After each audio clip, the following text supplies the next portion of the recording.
राधा राधा राधा राधा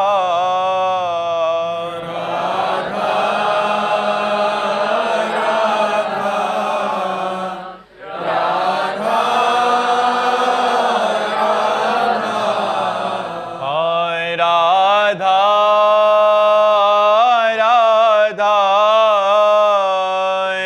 राधा राधा राधा राधा राधा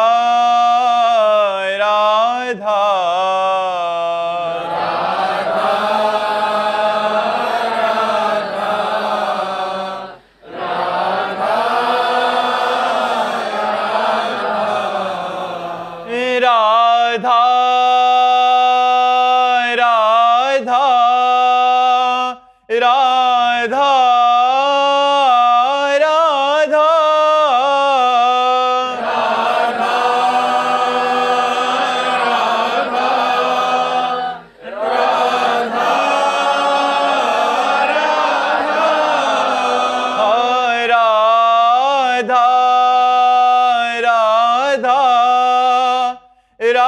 राधा राधा राधा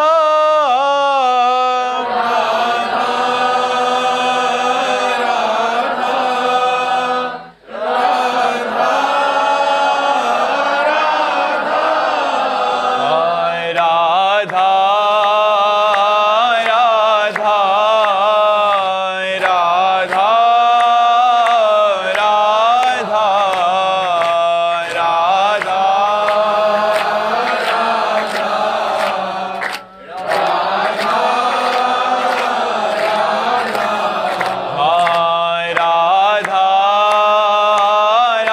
राधा राधा राधा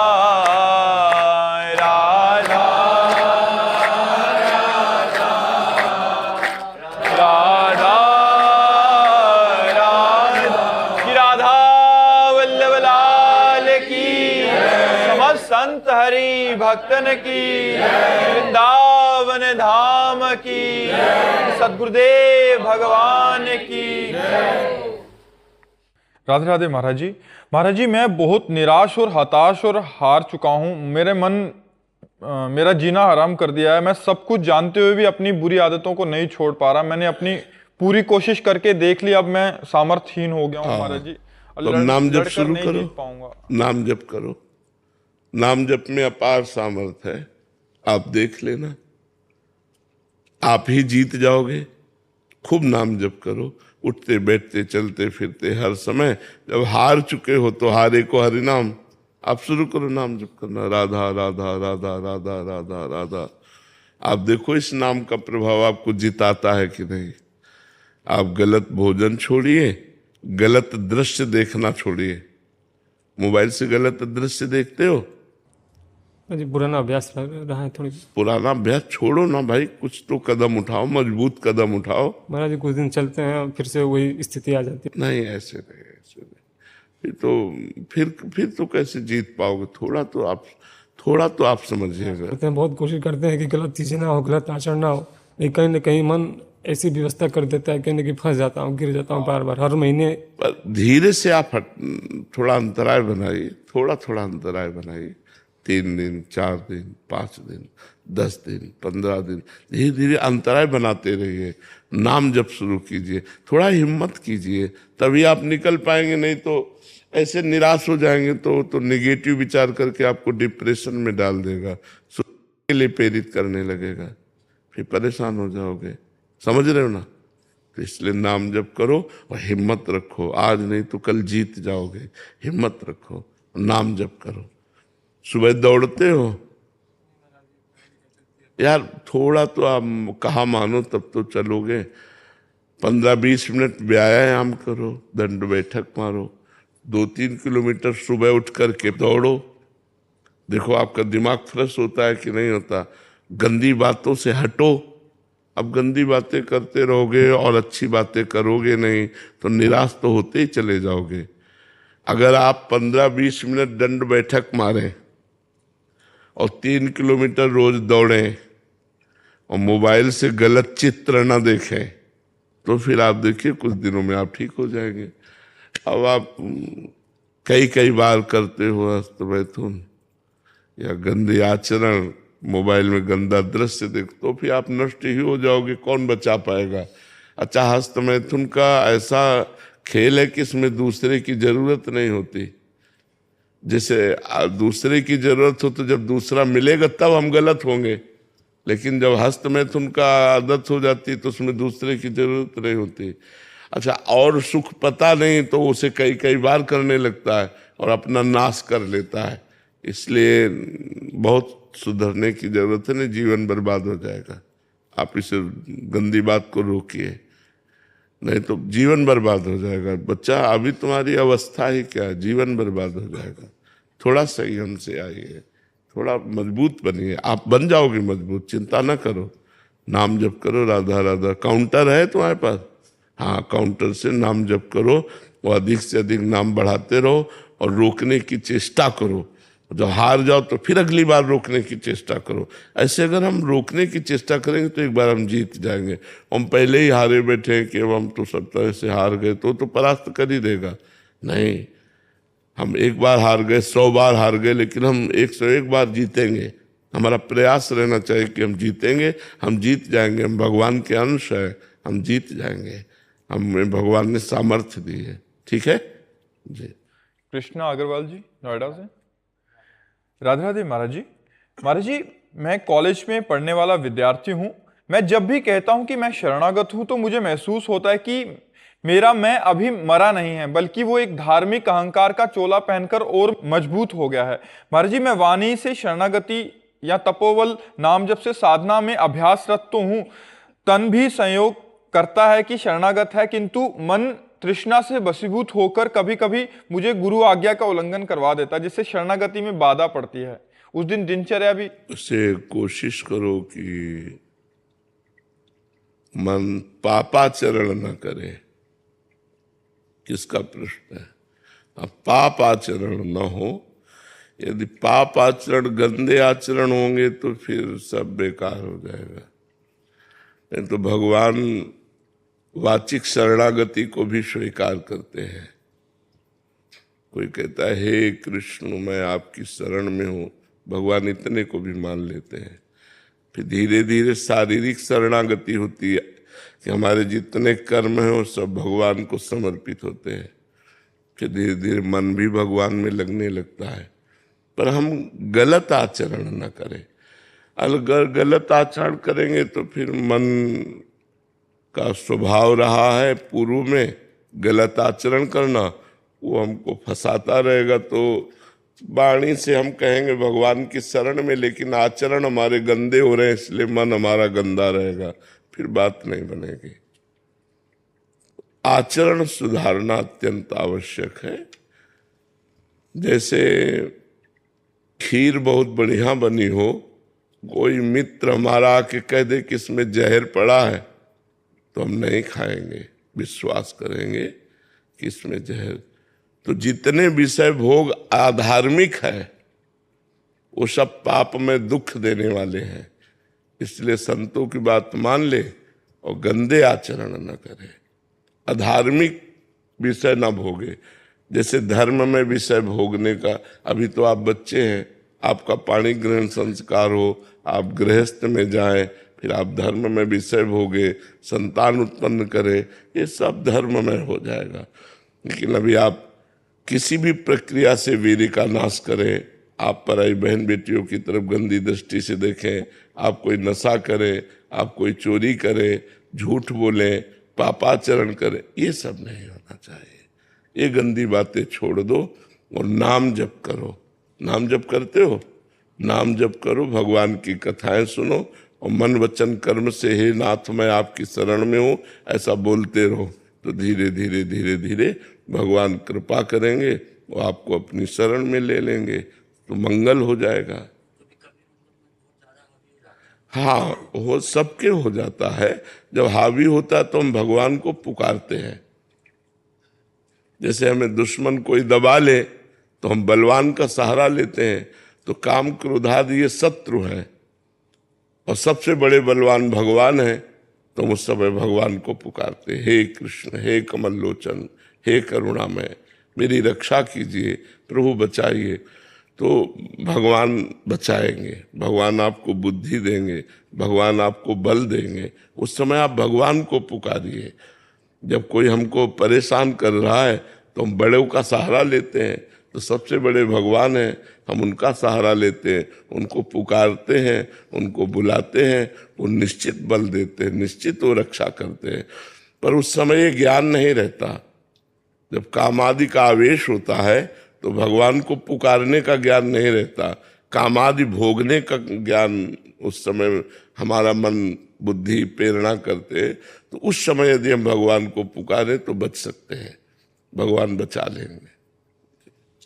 हर्ष चौहान जी हैदराबाद से। राधे राधे श्री हरिवंश महाराज। राधे राधे महाराज जी। महाराज जी, जब हम किसी से प्रेम करते हैं तो उसका चिंतन होता है, और जब सामने वाले को भी पता चलता है कि ये मेरा चिंतन कर रहा है तो चिंतन दुगना हो जाता है। महाराज जी, इसमें श्री जी से प्रेम क्या नहीं हो पा रहा, इसका कारण महाराज जी क्या हमारा चिंतन? देखो, पहली बात तो हमारे भगवान अव्यक्त है। अव्यक्त माने दिखाई नहीं दे रहे। जो दिखाई नहीं दे रहा उससे प्रेम करना थोड़ा कठिन होता है। हमने कहा, हे प्रभु मैं आपको प्यार करता हूं, हमारे यहीं बैठे हुए हैं, हृदय में हमारी बात समझ रहे हैं, ये हमें विश्वास करना होगा जो हमारी बात सुन रहे हैं। दूसरी बात, भगवान की रूप की, लीला की, गुण की, बल की हम महिमा सुने। भगवान की कथा सुनने से भगवान में बहुत प्रेम होता है। भक्तों के चरित्र सुनने से भगवान में बहुत प्रेम होता है। दो बातें पकड़े, भक्तों के चरित्र पढ़ें सुने, भगवान के चरित्र पढ़ें और सुने। तीसरी बात, नाम जप करें। तो जब हम प्रभु का चिंतन करते हैं तो प्रभु आनंद स्वरूप है। जो हमारे सारे पाप नष्ट हो जाएंगे तो प्रभु प्रकाशित होने लगते, आनंद रूप से रोमांच होने लगता है, अश्रु प्रवाह होने लगता है, एक अद्भुत आनंद। बस उसी आनंद के लोभ में हमारा अनन्य चिंतन होने लगता है, ज्यादा भजन होने लगता है। उसी भजन से हमारा भगवान से प्रेम, और जे ही भगवान की रूप माधुरी आई, खत्म, फिर तो संसार लायक नहीं रह जाता। भगवान उसके हृदय में बैठकर संसार का कार्य करते हैं। वो तो भगवान के रूप में रूप छके घूमत रहे, तन को तनिक न भान, नारायण दृग जल बहाए, यह है प्रेम पहचान। ये उसके अंदर की दशा हो जाती है कि नेत्र खुले हैं या बंद हैं, भगवान की मंगल मूर्ति सामने है, और उसी रूप का पान करके अश्रु प्रवाह हो रहा है, गदगद कंठ है, हृदय द्रवित हो रहा है। ये लक्षण प्रेम के उसके अंदर जागृत हो जाते हैं। बाबा, जैसे हम नाम जप करते हैं, और जैसे दिन में जैसे आपने बताया 50,000 60,000 नाम जप हमें करना है, जैसे हम नाम जप जितने कर लेते हैं उसके बाद हम श्री जी से यही प्रार्थना करते हैं कि हमारा प्रेम और हमारे हृदय में चित्त सिर्फ हमारे गुरुदेव भगवान आपका और श्री जी का बने रहे, और इसमें और प्रेम में हमें ऊंचाई दिखाई दे। तो बाबा, केवल नाम जप और लीला गायन सुनने से, भक्तों का चरित्र पढ़ने से हम इसमें आगे बढ़ जाएंगे? बिल्कुल बिल्कुल, बस इसमें परहेज ठीक होना चाहिए। नहीं, हमारी बात समझ रहे हो ना? अभी पहले इस बात को गंभीरता में लीजिए। परहेज ठीक होना चाहिए। दवा बहुत जोर की है, परहेज सही होना चाहिए। अगर आप व्यभिचार करेंगे, व्यसन करेंगे, जैसा इस बच्चे से कहा, तो आपको लंबे समय तक ये सब करने पर भी कुछ अनुभव नहीं होगा। अगर आप उसे रोक देंगे, गंदे आचरण नहीं करेंगे, तो कुछ ही दिनों में आपको आनंद का प्रलोभन आ जाएगा, वो घसीटेगा आपको। ये भजन पकड़ता है, जैसे आप भजन को पकड़ते हो, राधा राधा राधा, फिर ये आपको पकड़ेगा, आपको प्रलोभन देगा, आपको नहीं। हम लोगों का जीवन जिसे बचपन से बाबा जी रहे, तो बहुत सी समस्याएं जीवन में आई, तो जहाँ समस्याएं आई वहाँ भगवान ने घसीटा है, भगवान ने आकर्षण किया। जहाँ हम थके तो भगवान ने आकर्षण किया, फिर एक नया उत्साह आया, फिर नया। नहीं तो पूरा जीवन बड़ा कष्ट में जीवन है। संत का जीवन, पूरा जीवन कष्ट में जीवन है। देखो, अगर ड्रामा करे तो बात अलग है, पाखंड करे तो बात अलग है, नहीं संत का जीवन कष्टमय जीवन होता है। सर्दी गर्मी बरसात भूख प्यास गाली गलौज सबकी सहते हुए भगवान का निरंतर भजन, केवल भगवान से प्यार। देखो माँ पिता परिवार संसार, एक लगता है ना कोई मेरा हो, अच्छा जिनके लिए हमने प्यार किया वो हमसे मिल नहीं रहे, और जिनसे प्यार किया था उनको छोड़ दिया।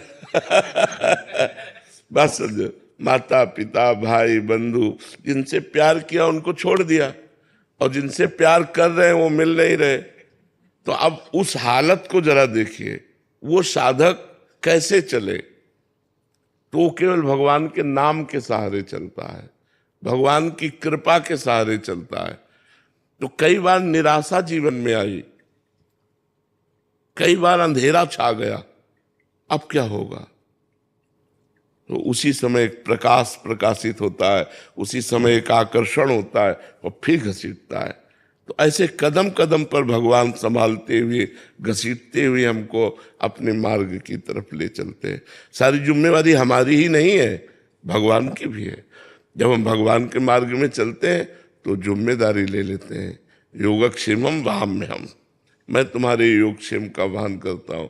नहीं तो हमारे पैर कहीं भी लड़खड़ा सकते हैं, तो जहाँ लड़खड़ाते हैं वहाँ वो आकर सहारा देते हैं, फिर आगे बढ़ाते हैं।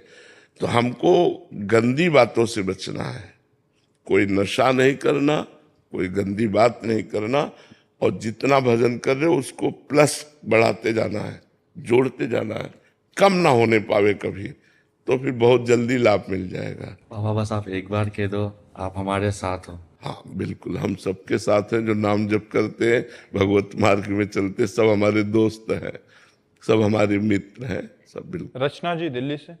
श्री हरिवंश गुरुदेव। राधे राधे महाराज जी। महाराज जी, जब श्री धाम और प्रभु की कृपा निस्संदेह बढ़ रही हो, ऐसा प्रत्यक्ष आभास अनुभूति और अनुभव भी हो रहा हो, पर प्राणी की अयोग्यता कम ना हो रही हो, साधन ना बढ़ पा रहा और आत्मग्लानि हो रही हो, तो क्या करना चाहिए? उसे अगर सही ढंग से आत्मग्लानि हो जाए तो सुधार हो जाएगा। सही ढंग से आत्मग्लानि हो जाए, अभी आत्मग्लानि सही ढंग से नहीं हो रही, तो सही ढंग से हमें पश्चाताप हो जाएगा, आत्मग्लानि हो जाएगी, तो फिर हमसे जो नहीं होना चाहिए वो नहीं होगा, जो होना चाहिए वो होगा। हमारे साधन को एक अंधा आदमी बांट बट रहा था, रस्सी मूंज की, एक मूंज होती है उसकी रस्सी बट रहा था, पीछे एक पड़ा आ गया भैंस का, अब वो हरी मूंज को चबाता। तो कहते हैं अंधा बटे और पड़ा चबाए। अंधा बट करके पीछे सखिलाता जाता और पीछे पड़ा था वो चबाता जाता। तो जब वो शाम तक बटने के बाद ऐसे किया तो उसकी जितनी हाथ में थी उतनी ही आई। तो बोले क्या हुआ? बोले अंधा बटता गया और पड़ा। तो ये जो काम क्रोध लोभ मोह मद मत्सर है ना, ये पड़ा है। हम जितना भजन करते हैं चबा जाते हैं। अगर हम गलत प्रयोग ना होने दें, बार बार हम इसलिए कह रहे हैं कि यहाँ हमसे चूक होती कि यार आज 60,000 नाम जप किया, अब आज का तो काम हो गया ना, थोड़ा मनोरंजन करते हैं, पड़ा चबा जाएगा। वो आपके भजन के प्रभाव को ढक देगा। थोड़ा मनोरंजन किया, थोड़ा मन चंचल हुआ, थोड़ा गलत आचरण किए, फिर सुबह 60,000 नाम जप किए, तो ऐसा हुआ जैसे हमने पोछा लगाया और धूल भरी आंधी चली, फिर गंदा हो गया। फिर पोछा लगाया, फिर धूल भरी आंधी। एक साधक थे तो उन्होंने गंगा जी की महिमा पढ़ी कि एक बार गंगा नहाने से 100 यज्ञ का फल होता है। 100 यज्ञ करे तो जो फल उससे होता है एक बार गंगा नहाने से होता है। तो वो वैश्यागमन करने लगे, वैश्या से संपर्क करके। तो जब उनसे लोग कहते कि भगत जी रोज गंगा नहाने जाते हो और वैश्या के पास भी जाते हो, तो कहते तुम्हें क्या पता गंगा नहाने से 100 यज्ञ का फल होता है, वैश्या 1-2 यज्ञ का फल ले लेगी। तो गंगा मैया को लगा कि हमारी महिमा को कलंकित कर रहा है, तो एक बालिका के रूप में जब वो नहाने गया तो सफेद कपड़ा लेकर गंगा के जल में डालती और फिर बालों में कर देती, फिर जल में डाल धोती, साफ हो जाता, फिर बालों में कर देती। तो महात्मा जी सोच रहे थे कि लंगोटी पे हम स्नान करेंगे, बालिका चली जाए तो फिर, और थोड़ी देर खड़े रहे, बस वो वही क्रिया जल में डालकर स्वच्छ करना और फिर बालों में गंदा कर देना। है बार बार धोती हो गंदा करती, जब धोती ही है तो गंदा क्यों करती हो, गंदा ही करना तो धोती क्यों है। ऐसे बोले ये बात तेरी समझ में आ गई, ये बात तेरी समझ में आ गई। उस समय गंदा ही कपड़ा था, ये बात तेरी समझ में आ गई। जब तुझे पाप ही करना है तो गंगा क्यों नहाता है, जब गंगा नहाता है तो पाप क्यों करता है। देख तेरी यही दशा है, उस समय कपड़ा गंदा था, तेरी यही दशा है, जब तू मरेगा तो नरक जाएगा, क्योंकि तू गंगा स्नान का दुरुपयोग कर रहा है कि भाई 100 यज्ञ का फल मिलता है, 2-4 यज्ञ का फल ले लेगी, शेष तो हमें बचा रहेगा। तो हम लोग क्या करते हैं कि जब हमारा पाठ पूजा और नाम जप हो जाता है तो मन कहता है ये तो हो गया ना, अब चलो और करते हैं, मनोरंजन करते हैं, फिर वो गलत आचरण।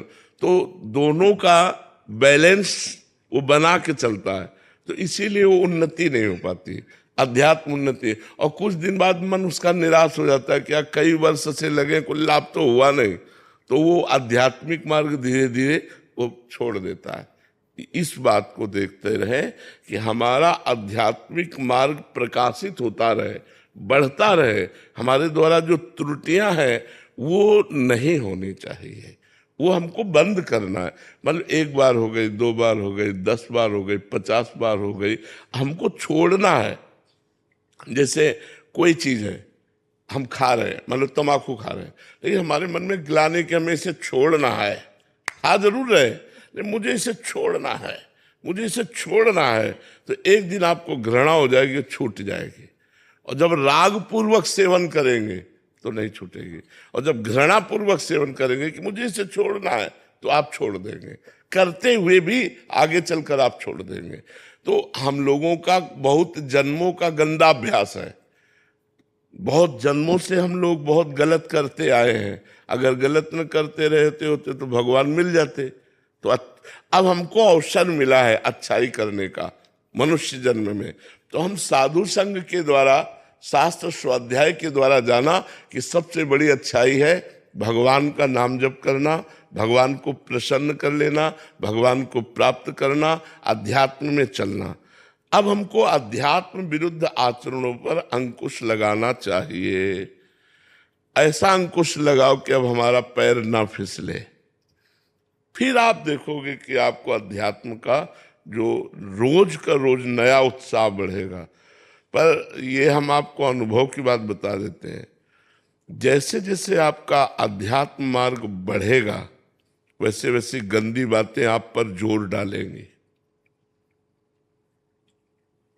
जैसे दुश्मन को आप गला दबाए पड़ाए हो, अब उठने की जब चेष्टा करेगा तो आप पूरी ताकत लगा दोगे ना। तो अभी तक काम क्रोध आदि ने हमारे गला ऐसे दबाए रखे, अब हम अध्यात्म में उठना चाहते हैं तो काम विजयी बनेंगे, क्रोध विजयी बनेंगे, अध्यात्म इन दोषों पर विजय प्राप्त कराता है, तो पूरी ताकत वो लगा देंगे, जलाने लग जाता है। हाँ, गलत की तरफ वो एकदम हट कर लेता है। अब साधक कितना सहे, वो थोड़ी देर लड़ा फिर हार जाता है। अगर हारे ना, यम ही न व्यथ्यन्ते पुरुषम पुरुषर्षभ सम दुखा सुखाधीरम स्वमृतत्वाय कल्पते।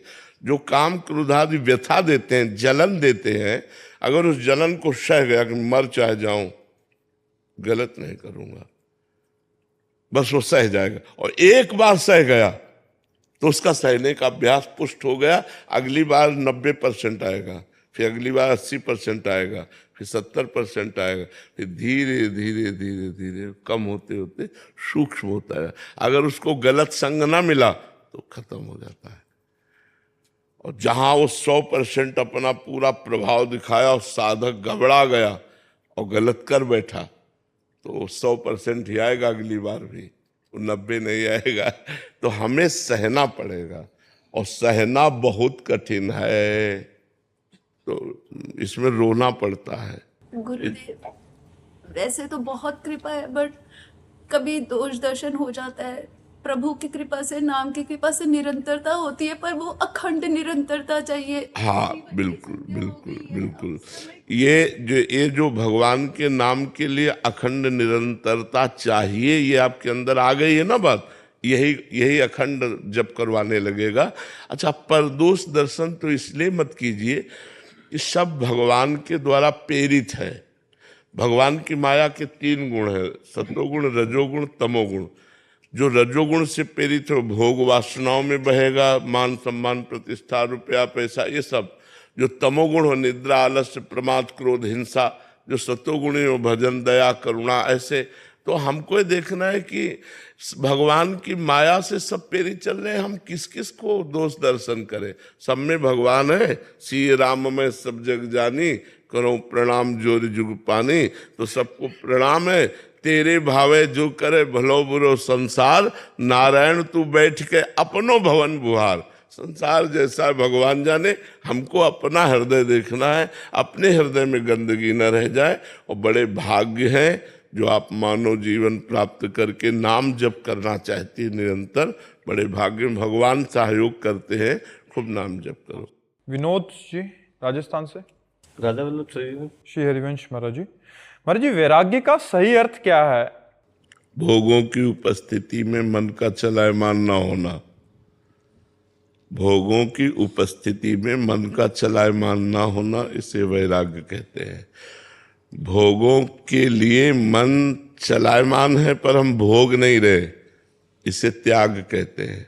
लेकिन भोगों की उपस्थिति में मन का चलायमान ना होना, मन का चंचल ना होना, इसे वैराग्य कहते हैं। गृहस्थ में कैसे धारण करें इसे? गृहस्थ में विचार पूर्वक पूर्ण वैराग्य तो धारण नहीं हो सकता। इसमें अधार्मिक विषयों का त्याग करें और धर्म में विषयों का सेवन करें। जैसे पराई माता बहनों की तरफ दृष्टि गंदी करना अधर्म है। जैसे धर्म पूर्वक कमाए हुए धन से भोगों का सेवन करना धर्म है, और अधर्म पूर्वक कमाए हुए धन से भोगों का सेवन करना अधर्म है। ऐसे विभाजित कर लें। धर्म में भोगों का सेवन करना और अधार्मिक भोगों का त्याग करना, और निरंतर भगवान का सुमिरन करना, व्यसन व्यभिचार आदि का त्याग कर देना, इससे काम हो जाता है गृहस्थ का। गृहस्थ को ज्यादा वैराग्य की जरूरत नहीं है, विवेक की जरूरत है। विवेक से उसको सही ढंग से विषयों का सेवन करते हुए भगवद अर्पण मस्तु जीवन, तो भगवान को प्राप्त हो जाता है। समझ पा रहे हैं आप? दिनेश यादव जी दिल्ली से। राधे राधे महाराज जी। महाराज जी, क्या सांसारिक सुख छोड़कर ही आत्मिक सुख की प्राप्ति संभव है? हाँ, बिल्कुल संभव। और एक साथ गाल फुला नहीं सकते और हंस नहीं सकते। क्यों? अगर हंसोगे तो गाल नहीं फूलेंगे, तो हंसना तो गाल नहीं फूल सकते। ऐसे ही विषय आनंद लेना है तो भगवदानंद नहीं ले सकते, और भगवदानंद लेना है तो विषयानंद का त्याग करना ही होगा, वैराग्य करना ही होगा। अगर विषयानंद का वैराग्य नहीं होगा तो भगवदानंद का अनुभव किस मन से करोगे? वही मन विषयों का सेवन कर रहा है, विषय भोगों में लगा, तो प्रभु की तरफ जाएगा ही नहीं। प्रभु की तरफ जाने के लिए पहले उसे विषयानंद से वैराग्य करना पड़ेगा, हटाना पड़ेगा, तब तो प्रभु की तरफ जाएगा। जो राग किए हुए शरीरों में, परिवार में, भोगों में, संसार में, उसी राग को जब हम पलटते हैं प्रभु की तरफ तो अनुराग हो जाता है। तो अनुराग प्राप्त किए बिना भगवत प्राप्ति होती नहीं। मिले न रघुपति बिन अनुरागा, और राग त्याग किए बिना अनुराग नहीं होता। तो राग तो त्याग करना ही पड़ेगा, विषय भोगों का राग त्याग किए बिना ऐसा नहीं है। गणेश जी महाराष्ट्र से। राधा वल्लभ श्री हरिवंश महाराज जी। महाराज जी, मेरा मन बहुत व्याकुल हो जाता है भगवान के लिए। कैसे इस लौकिक संसार में रहकर कर्म बंधन से मुक्त होकर भगवान से? ये बहुत बड़ी बात है बच्चा कि इस अवस्था में तुम कर्म बंधन से मुक्त होना चाहते हो। नाम जप करो और शास्त्रों का स्वाध्याय करो। जैसे गीता है, भागवत है, रामायण है, इन शास्त्रों का स्वाध्याय करो और संतों की वाणी सुनो। मोबाइल से सर्च करके संतों की वाणी सुनो और नाम जप करो, इसी से आगे बढ़ जाओगे। बस गंदे आचरण नहीं होना चाहिए, पाप आचरण नहीं होना चाहिए। पाप आचरण का त्याग करके, गंदे भोजन का त्याग करके नाम जप करो, सत्संग सुनो, शास्त्रों का स्वाध्याय करो, इसी से शुद्ध ज्ञान प्रकट होने लगेगा और आपका मार्ग आगे का खुल जाएगा। फिर गुरु शरणागति और वो सब मार्ग आगे खुल जाएगा। आप ऐसे चलो, ठीक है। गुरु भगवान आप स्वस्थ हैं, इसके लिए क्या किया जाए? आप स्वस्थ हो जाइए। नहीं, बहुत कृपा है, आप सबका आशीर्वाद हमारे ऊपर है, आप सबकी कृपा है, इसीलिए हम स्वस्थ है। आप चिंता न करो, आप चिंता न करो, हम स्वस्थ है। मोनालिसा जी उड़ीसा से। राधे राधे। राधे राधे महाराज जी। महाराज जी, राधा रानी की कृपा प्राप्त करने के लिए क्या केवल नाम जप से उनका प्रेम मिल जाएगा? हाँ, प्रेम मूल यह नाम है, प्रेमी रसिक जपत यह नाम, प्रेम मगन निज बन विश्राम, श्री हरिवंश जहाँ रहे। प्रेम मूल नाम है। जब हम निरंतर नाम जप करने लगते, निरंतर, अभी घंटा 2 घंटा नहीं, चलते फिरते, उठते बैठते, खाते पीते, सोते जागते, हर समय निरंतर नाम जप, तब प्रेम का स्फुरण होता है।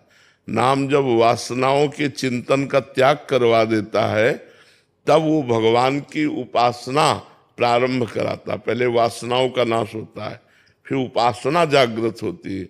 उपासना से एक नवीन वासना, भगवान के मिलन की इच्छा, और उसी से विरह, उसी से प्रेम का प्रादुर्भाव, तो सब हो जाएगा। पर निरंतर नाम जपने का अभ्यास किया जाए तो निरंतर नाम जप करने से हृदय में प्रेम का प्रादुर्भाव हो जाता है।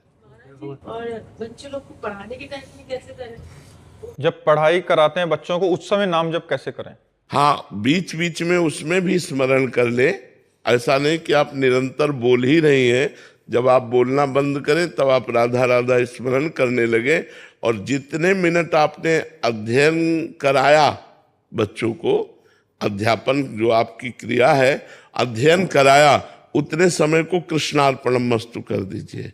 जैसे 2 घंटे आपने अध्ययन कराया, तो हे कृष्ण करुणामय, ये 2 घंटे विद्या अध्ययन कराने में जो समय गया, वो मैं आपको समर्पित करती हूँ, कृष्णार्पणम मस्तु। वो भी भजन माना जाएगा। भागवत धर्म के अंतर्गत समर्पण भाव आता है। और शेष समय में, खाली समय में नाम निरंतर जपिए, तो इसी से भगवत प्रेम प्रकट हो जाएगा। प्रशांत अग्रवाल जी मुरादाबाद से। महाराज जी, ईश्वर प्राप्ति अपने प्रयासों से संभव है या ईश्वर कृपा मात्र से? दोनों अत्यंत आवश्यक हैं। अपना पुरुषार्थ और भगवान की कृपा। केवल कृपा का आश्रय लेकर प्रमादी बन जाना, आलसी बन जाना, ये उचित नहीं है। प्रयत्न हमारा, तभी कृपा सफलता प्रदान करती है। यशोदा मैया ने जब देखा, एक उदाहरण से आपको बता रहे हैं, यशोदा मैया ने देखा कि लाला बड़ा ऊधम मचा रहा है, माठ फोड़ दिए, दही बिखेर दिया, इसको बांधना चाहिए, तो पकड़ने के लिए दौड़ी। लाला पकड़ में नहीं आए, लेकिन वो दौड़ना बंद नहीं किया। प्रभु ने पीछे मुड़ के देखा कि मां पसीने से लथपथ हो रही है, तो करुणा करके पकड़ में आ गए। इस लीला से हम क्या देखते हैं कि यशोदा मैया का प्रयत्न पकड़ नहीं सकता था, लेकिन प्रयत्न को देख करके भगवान करुणावश पकड़ में आ गए। तो हमारी साधना भगवान को पकड़ नहीं सकती, लेकिन हमारी साधना का प्रयत्न देखकर भगवान हमारी पकड़ में आ गए, हमारे अनुभव में आ गए, हमारे ध्यान में आ गए। इसलिए हमारी साधना, जिसे प्रयत्न कहते हैं, जिसे पुरुषार्थ कहते हैं, और भगवान की कृपा, दोनों से भगवत प्राप्ति होती है। आप समझ पाए जी? मंजू जी कोटा से। महाराज जी, भक्ति में भाव ज्यादा जरूरी है या अनुशासन? अनुशासन और भाव जी, दोनों में क्या ज्यादा जरूरी है? दोनों जरूरी है। जैसे आपका प्रश्न था कृपा और प्रयत्न, तैसे भाव अनुशासन। अगर हम अपनी इंद्रियों को अनुशासित नहीं करेंगे, हम अपने मन को अनुशासन में नहीं लाएंगे, हम नियमों के बंधन में नहीं बंधेंगे, तो हम भाव तक पहुंच ही नहीं पाएंगे। भाव को पाने के लिए पहले हमें नियम चाहिए। हम नियम से नाम जप करें, नियम से शास्त्रों का स्वाध्याय करें, नियम से ठाकुर सेवा करें। हमारे कुछ नियम होने चाहिए और उन्हीं नियमों के बल से हम अपनी इंद्रिय और मन को अनुशासित करते हैं। नियम में एक पावर प्रकट होता है, उसी पावर से हम अपनी इंद्रियों को, अपने मन को काबू में करते हैं। अगर इंद्रिय और मन अनुशासित नहीं है, मनमाने आचरण होते हैं, तो कहावत सुनी होगी, अंधा बटे और पड़ा चबाए। गांव की कहावत है, अंधा बटे और पड़ा चबाए। एक अंधा मूंज बट रहा था, रस्सी मूंज की, वो हरी होती है, सूखने पर भूरी हो जाती है। पीछे भैंस का पड़ा था, वो चबाता गया। कई घंटे उसने बड़ा, जब हाथ खींचा तो रस्सी कोई थी नहीं, केवल हाथ में थी, क्योंकि वो पड़ा चबा गया था। ऐसे ही यदि हम मनमानी आचरण करें तो काम क्रोधादि रूपी पड़ा हमारी साधना रूपी उस बरे हुए रस्सी को चबा जाएंगे, जिस रस्सी से हम सबकी ममता बांधकर भगवान के चरणों में अर्पित करना चाहते हैं। सबकी ममता ताग बटोरी, मम पद मन बांध बरी डोरी। तो हमको सावधानी रखनी है, मनमानी आचरण नहीं करने। तस्मात् शास्त्रम प्रमाणम ते कार्याकार्यो व्यवस्थितौ। कार्य क्या है और अकार्य क्या है, धर्म क्या है और अधर्म क्या है, इसका शास्त्रों से, संतों से ज्ञान प्राप्त करके मन को अनुशासन में लेकर नियमावली के द्वारा जब हम भक्ति करते हैं तो उसमें भाव प्रकट हो जाता है और भाव से ही भगवान की प्राप्ति होती है। महक अग्रवाल जी, राधे राधे महाराज जी। महाराज जी, आज्ञाकारिता महत्वपूर्ण है या विवेक बुद्धि का उपयोग? आज्ञा आज्ञा आज्ञा का बिना ही विचारी करी शुभ जानी। मात पिता प्रभु गुरु के बानी, और बिना ही विचारी, वहां विवेक की जरूरत नहीं है। आज्ञा हुई तो अब जोई कहा करे हम सोई, आयुष लिए चले निज दासी। मन क्रम वचन त्रिशुद्ध सकल मत, हम श्री हित हरिवंश उपासी। अब जो आज्ञा होगी उसी के अनुसार दासी आचरण करेगी, बिल्कुल अपनी बुद्धि नहीं लगाएगी। और अगर बुद्धि लगाई तो महाराज जी गुरु आज्ञा में पतन हो जाएगा, क्योंकि हम जहां आज्ञा में क्यों में हो, ऐसा क्यों, ऐसा कैसे, वैसा कैसे, तो हमारा पतन हो जाएगा, हम उत्थान को प्राप्त नहीं होंगे। गुरुजनों की आज्ञा में बुद्धि नहीं लगाई जाती, केवल आज्ञा का पालन किया जाता है। जैसी आज्ञा हुई वैसा ही आचरण किया। बुद्धि लगाने से परास्त हो जाएगा, क्योंकि बुद्धि प्राकृतिक है और आज्ञा चिदानंद गुरुदेव से हो रही है। तो चिदानंद गुरुदेव के सिर्फ शब्द पर चलना है, शब्द ही हमारे को ब्रह्म तक पहुंचा देगा। शब्द रूपी पालकी पे बैठ करके उपासक आराध्य देव को प्राप्त होता है। तो मंत्र मूलम गुरु वाक्यम, मोक्ष मूलम गुरु कृपा। अगर गुरु के वाक्य पर चल दिए तो मोक्ष तुम्हें प्राप्त हो जाएगा। वहां विवेक की जरूरत नहीं, वहां आज्ञा पालन की जरूरत है। हाँ, अब एक और रास्ता निकलता है जिसमें विवेक की जरूरत है। सच्चे गुरुदेव कभी अधर्म का आदेश नहीं करते। चूंकि प्रश्नकर्ता स्त्री शरीर है, इसलिए दूसरी बात अपनी तरफ से कह रहा हूं। कभी सच्चे गुरुदेव अधर्म के आचरण का आदेश नहीं करते। यदि कोई गुरुदेव पद पर बैठा हुआ जो अपनी वासनाओं पर विजय नहीं प्राप्त कर पाया है, अपनी इंद्रियों को नहीं जीत पाया है, और आपसे अधार्मिक आचरण करने की आज्ञा करे, तो विवेक की जरूरत है कि क्या ये भक्ति है या व्यभिचार, क्या ये भक्ति है या पाखंड, क्या ये भक्ति है या नाटक, तुरंत फिर वहां से हट जाना चाहिए और उनकी आज्ञा का पालन नहीं करना चाहिए। वहां विवेक लगाने की जरूरत है। लेकिन सच्चे सदगुरुदेव जो निर्वासनिक ब्रह्म में स्थित हो चुके हैं, वो कभी ऐसे आदेश दे ही नहीं सकते। लेकिन जो कभी कोई ऐसा आदेश करे कि आप हमारी शिष्या या शिष्य हो, चलो गलत आचरण करो, तो फिर उनकी आज्ञा का पालन नहीं करना चाहिए और विवेक के द्वारा अपने आप को सत्मार्ग पर ले चलना चाहिए। सतीश जी, राधे राधे महाराज जी, आपके चरणों में कोटि कोटि प्रणाम। महाराज जी, महान गुरु भक्ता सहजो भाई जी कहती हैं कि राम तजूं पर गुरु ना विसारूं, गुरु के सम हरि को ना निहारूं। महाराज जी, सहजो भाई जी का इसमें क्या भाव है और ऐसी गुरु भक्ति? बहुत गुरु निष्ठा की बात है। भगवान हमारे लिए दूसरे नंबर पर है, पहले नंबर पर गुरुदेव है। कबीरा हरि के रूठते गुरु की शरण जाए, कह कबीर गुरु रूठते हरि नहीं होत सहाय। यदि गुरुदेव नाराज हो गए तो फिर भगवान सहायता नहीं करते, इष्ट सहायता नहीं करता। और इष्ट नाराज हो जाए और गुरुदेव प्रसन्न है तो कुछ बिगड़ने वाला नहीं।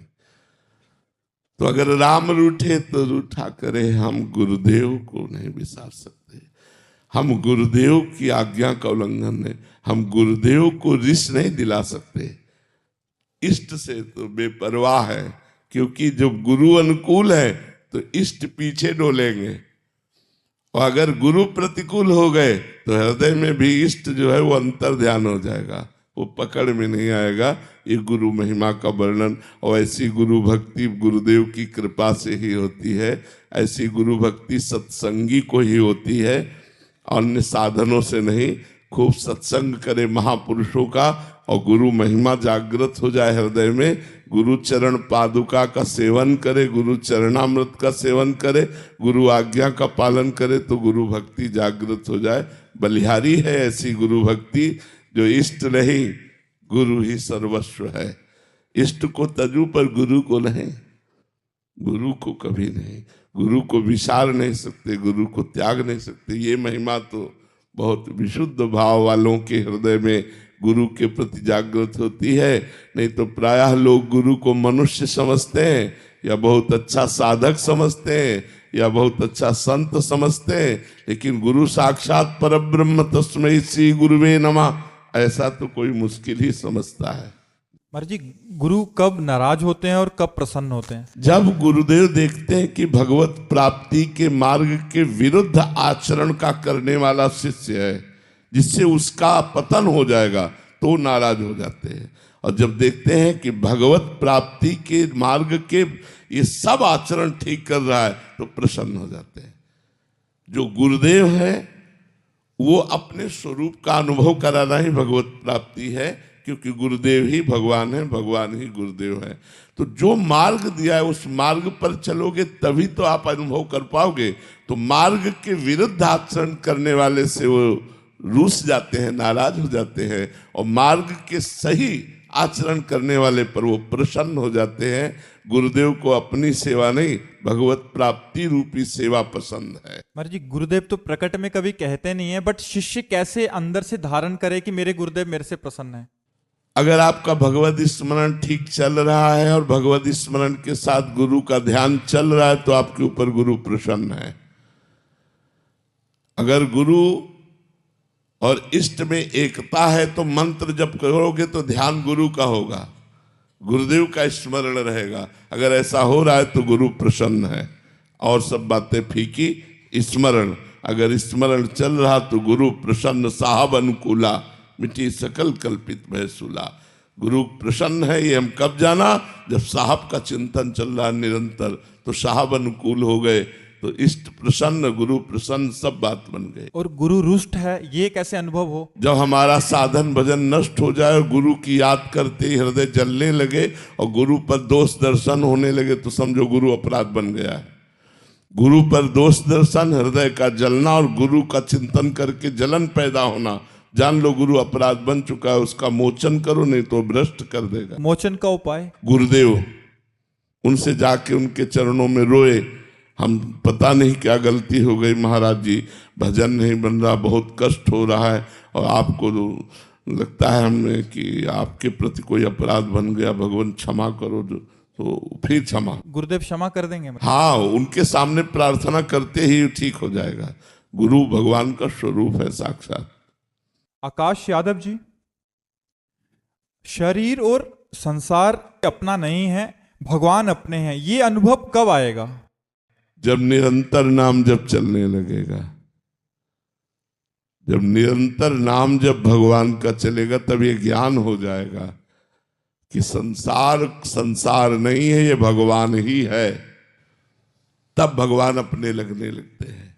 जड़ चेतन जग जीव जत सकल राममय जानी, बंदों सबके पद कमल सदा जोरि जुग पानी।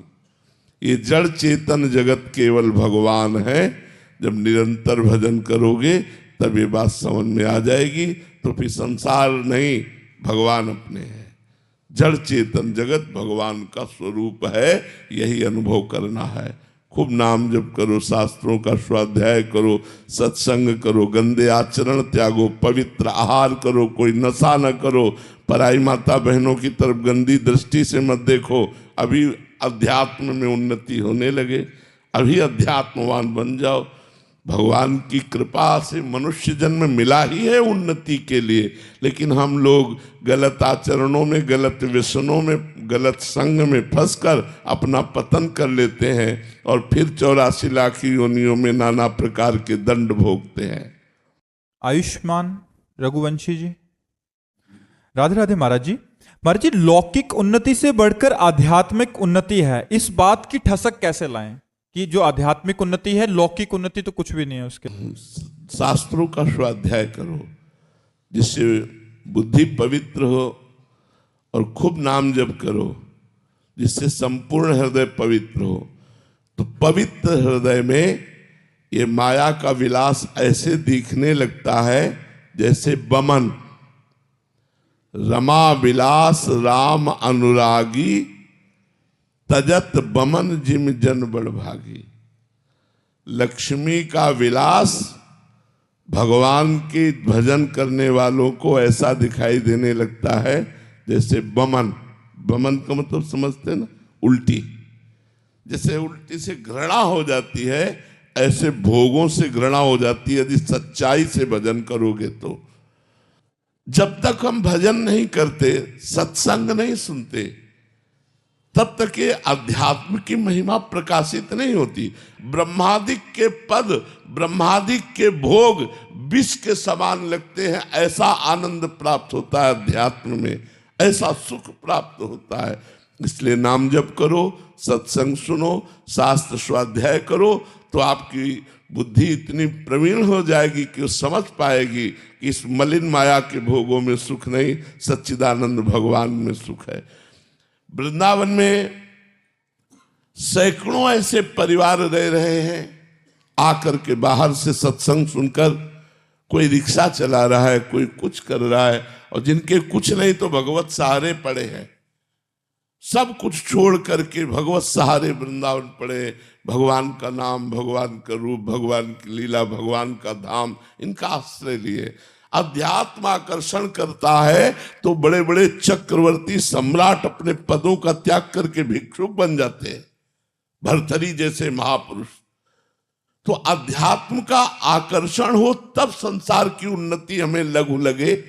अध्यात्म का आकर्षण ना होने पर ही तो है संसार की उन्नति में। और संसार की उन्नति को प्राप्त हमारे पास आते हैं और वो अपनी दशा बताते हैं। हम कई बार सत्संग में कह चुके कि किसी भी तरह के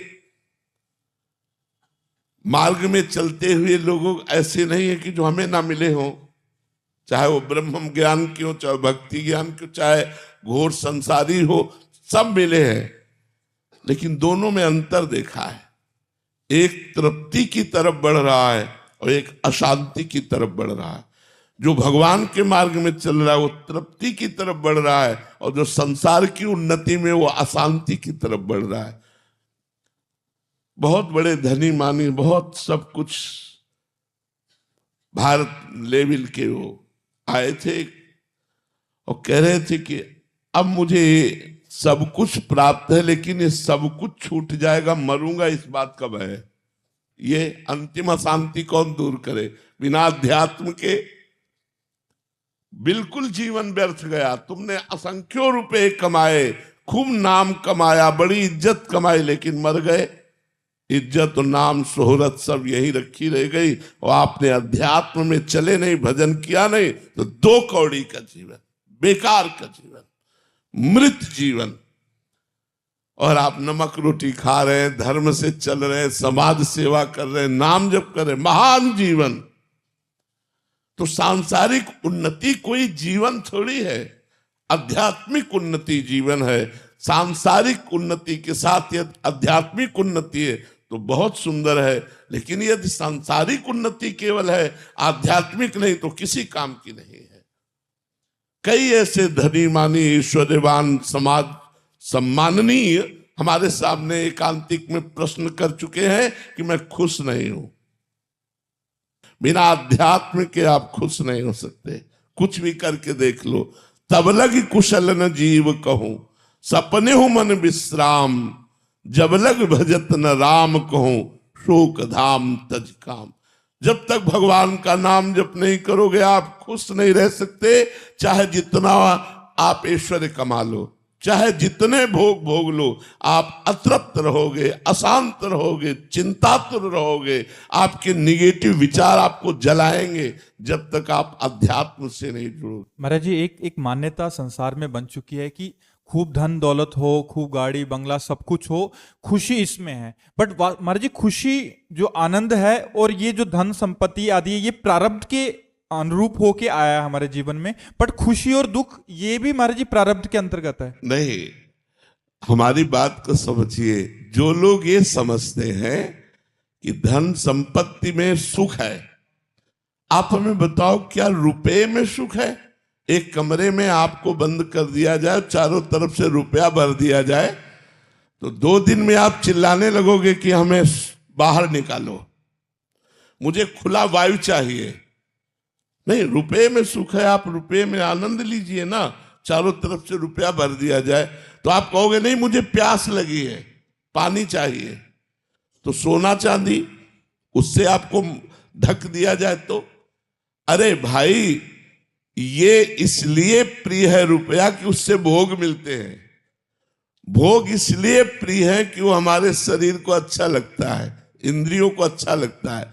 और जब शरीर ही तेरा छूट जाएगा, शरीर ही नष्ट हो जाएगा, तो ये भोग और ऐश्वर्य तेरे किस काम में आएंगे?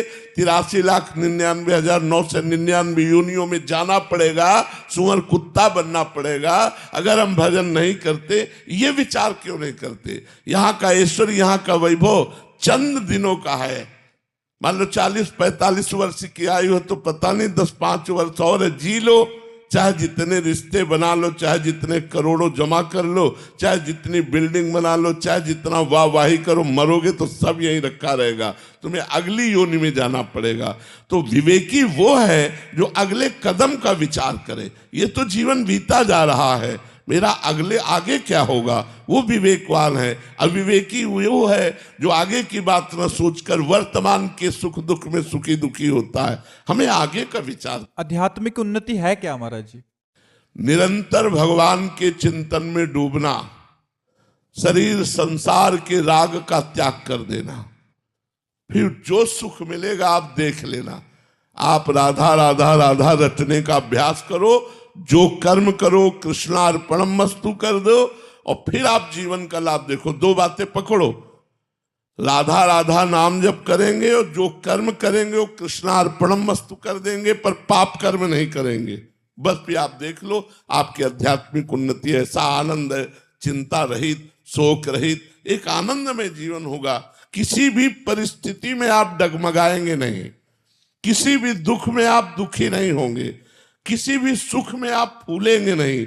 अध्यात्म आपको ऐसा आनंद प्रदान करेगा, समता प्रदान करेगा, ज्ञान प्रदान करेगा, जन्म मरण के चक्र से आपको मुक्त कर देगा। महाराज जी, हम लौकिक उन्नति भी चाहते हैं, ये चाहते हैं, बट उसके साथ आध्यात्मिक उन्नति हो सकती है। देखो, हम लौकिक उन्नति अपनी नहीं चाहते, लेकिन होना है तो हो रही कि नहीं हो रही, आप हमें बताओ। जो प्रभु का विधान है लौकिक उन्नति का, वो विधान है, वो श्रम करने की जरूरत नहीं, वो अपने आप होगा। श्रम करने की जरूरत है अध्यात्म उन्नति के लिए। अध्यात्म हमारे प्रारब्ध में नहीं लिखा, अध्यात्म क्रियमाण है, और ये सुख और दुख, लौकिक उन्नति, ये प्रारब्ध में लिखी। तो मेहनत करना छोड़ दें महाराज? मेहनत करते हुए हमें भगवत स्मरण परायण रहना है। कायर, पहले ही इनके प्रश्न में कहा था, कायर बनने की जरूरत नहीं। हमारा प्रयत्न, हमारा पुरुषार्थ चलता रहेगा, फल की कोई चिंता नहीं है, निरंतर नाम जप कर रहे हैं तो बात बनेगी। केवल सांसारिक प्रयास, केवल सांसारिक उन्नति, ये बहुत बड़ा धोखा है हमारे जीवन में। जो हम मनुष्य जन्म में अध्यात्म शक्ति जागृत करने आए थे, वो तो कर नहीं पाए और व्यर्थ में चले गए। इसलिए कहते नाम जप करो। 10 बार राधा राधा बोलोगे तो तुम्हारे भगवान की बैंक में 10 बार राधा राधा नाम जमा हो जाएगा, जो तुम्हारा काम बना देगा, तुम्हारा मंगल कर देगा। महाराज जी, नाम जप का प्रभाव पड़ता है बुरे प्रारब्ध पे? पूरे बुरा प्रारब्ध देखो ऐसा पड़ता है, चाहे जैसी बुरी परिस्थिति शरीर की आ जाए, उस समय भी आनंद बना रहता है। यह अध्यात्म। और जिसके दोनों किडनी फेल हो, प्रवचन करे, ये दिनचर्या करे, जो दिनचर्या, ये अध्यात्म करवा रहा है। ये अध्यात्म बल के द्वारा हो रही, किडनी के बल से नहीं हो रही, गुर्दे के बल से नहीं हो रही, ये अध्यात्म बल से हो रही। तो अध्यात्मवान बनो। बड़े बड़े रोग, संकट और विपत्ति के अवसर पर तुम कमजोर ना पड़ो, तुम उनको चीरते हुए निकल जाओ बाधाओं को, वही अध्यात्मवान है। अध्यात्मवान ही सच्चा सूरवीर है, जो अज्ञान को नष्ट करके और ज्ञान को प्राप्त होता है। इसलिए नाम जप करो, धर्म से चलो, अपने कर्मों को भगवान को समर्पित करो, कभी निराश मत हो, स्वस्थ रहो, प्रसन्न रहो। रामचरितमानस कथा करता है दास जी, और अच्छे अच्छे भाव कैसे अच्छे कह पाए, क्या करना चाहिए? राम राम राम, अपना भाव प्रकट होगा मानस का। राम नाम से सब कुछ प्रकट हो जाएगा। राम नाम में सब कुछ व्याप्त है। समस्त शास्त्र, समस्त पुराण, समस्त ज्ञान, समस्त प्रेम, ये 2 अक्षर में विराजमान है। पर बार बार इसे रखते, जैसे 2 लकड़ियों के घर्षण से अग्नि प्रकट हो जाती है, ऐसे जिह्वा और राम नाम का संयोग होने से सब भाव प्रकट। थोड़ा हमें नियम बनाना पड़ेगा। अगर हम 1000 ही नाम का नियम बनाए कि 1000 हम जपेंगे, तो फिर 900 नहीं होना चाहिए, वो 1100 भले हो जाए। इसी से मंगल होगा। देखो, जब तक हम भगवान से नहीं जुड़ते, जब तक हम भगवान का नाम जप नहीं करते, तो हमारे पुराने जो पाप है वो हमें दंड देंगे। वो दंड देने के लिए उद्यत है। अगर उनको कोई नष्ट कर सकता है तो भगवान का नाम ही नष्ट कर सकता है। भगवान की आराधना ही आपको सुखी कर सकती है। इसलिए मन लगे ना लगे, पूजा करो, थोड़ी देर नाम जप करो, भगवान की कथा वार्ता सुनो, सत्संग सुनो, जिससे आपका मंगल होगा और अमंगल करने वाले जो कर्म है वो नष्ट हो जाएंगे। जी।